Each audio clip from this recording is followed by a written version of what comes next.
ঈদযাত্রায় শেষ সময়ের ভোগান্তি এড়াতে আগে ভাগে রাজধানী ছাড়ছে সাধারণ মানুষ। এই মুহূর্তে কমলাপুর রেলওয়ে স্টেশনে আছেন সহকর্মী নাঈম হাসান। সরাসরি যাচ্ছি তার কাছে। ঈদযাত্রার তৃতীয় দিনে ঘরমুখী মানুষের চাপ বেড়েছে রাজধানীর কমলাপুর রেলওয়ে স্টেশনে। আজকে সকাল থেকে আমরা কমলাপুর রেলওয়ে স্টেশনে অবস্থান করছি। এখানে এখনো পর্যন্ত ঈদযাত্রার প্রায় 10টি ট্রেন সকাল থেকে ছেড়ে গেছে। প্রত্যেকটি ট্রেনই কিন্তু সঠিক শিডিউল অনুসরণ করেই ছেড়ে গেছে। এখনো পর্যন্ত বড় কোনো শিডিউল বিপর্যয়ের ঘটনা ঘটেনি। আমরা কমলাপুর রেলওয়ে স্টেশন মাস্টারের সঙ্গে কথা বলেছিলাম। তিনি আমাদেরকে যেমনটা জানিয়েছেন যে আজকে ভোর 4:45 থেকে মূলত এই ঈদযাত্রার যে ট্রেনগুলো রয়েছে সেই ট্রেনগুলো একের পর এক ট্রেন ছেড়ে গেছে।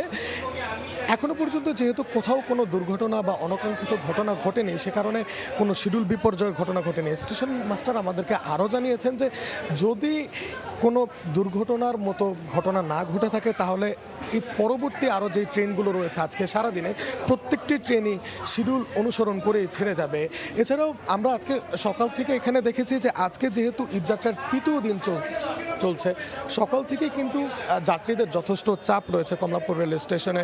তবে আমরা যাত্রীদের সঙ্গে কথা বলেছি, তারা কিন্তু কোনো ধরনের ভোগান্তির শিকার হচ্ছে না, বরং যেই ট্রেনগুলো শিডিউল অনুসরণ করেই সঠিক সময় ছেড়ে যাচ্ছে, এই কারণে কিন্তু যাত্রীরাও বেশ সন্তুষ্টি প্রকাশ করেছেন। এছাড়াও আমরা দেখেছি আজকে কমলাপুর রেলওয়ে স্টেশনে কিন্তু পর্যাপ্ত পরিমাণে নিরাপত্তা ব্যবস্থাও রয়েছে। এখানে প্রায় 3 স্তরের নিরাপত্তা ব্যবস্থা রয়েছে।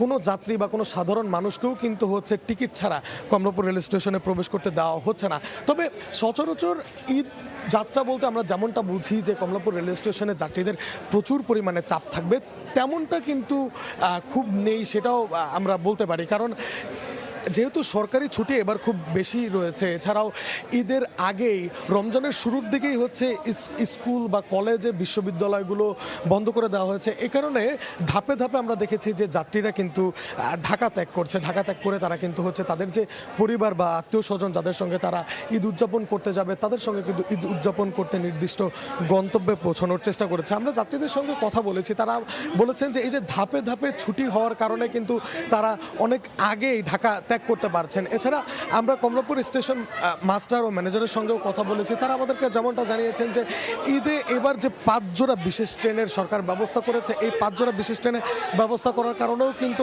যে যাত্রীদের যে সমাগম বা যাত্রী চাপ রয়েছে সেই যাত্রী চাপ কিন্তু তারা সামাল দিতে পারছে। আমরা দেখেছি যে এই কমলাপুর রেল স্টেশন থেকে এখনো পর্যন্ত আজকে সকাল থেকে প্রায় 15 মিনিট বা 20 মিনিট পরবর্তী সময় একটির পর একটি ট্রেন বিভিন্ন গন্তব্যে ছুটে যাচ্ছে। এই কারণে এখানে কিন্তু খুব একটা যাত্রী চাপ দেখা যাচ্ছে না। তবে ঈদ পরবর্তী যে শিডিউল রয়েছে সে ট্রেনের, সেই শিডিউলগুলোও কিন্তু যে সঠিক সময় কমলাপুর রেল স্টেশন থেকে ছেড়ে যাবে এমনটাই কিন্তু আশা করছেন যাত্রীরা। তো এই ছিল আমার কাছে রাজধানীর কমলাপুর রেল স্টেশন থেকে সর্বশেষ তথ্য। রাজধানীর কমলাপুর রেল স্টেশন থেকে সবশেষ খবরাখবর জানাচ্ছিলেন সহকর্মী নাঈম হাসান।